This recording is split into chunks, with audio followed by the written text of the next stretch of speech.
So hi guys, samahan niyo ako maglinis ng pool.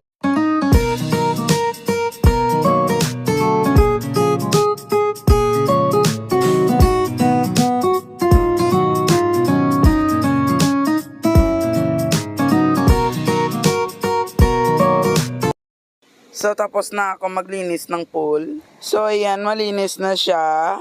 Natanggal na yung mga dumi na lumulutang guys.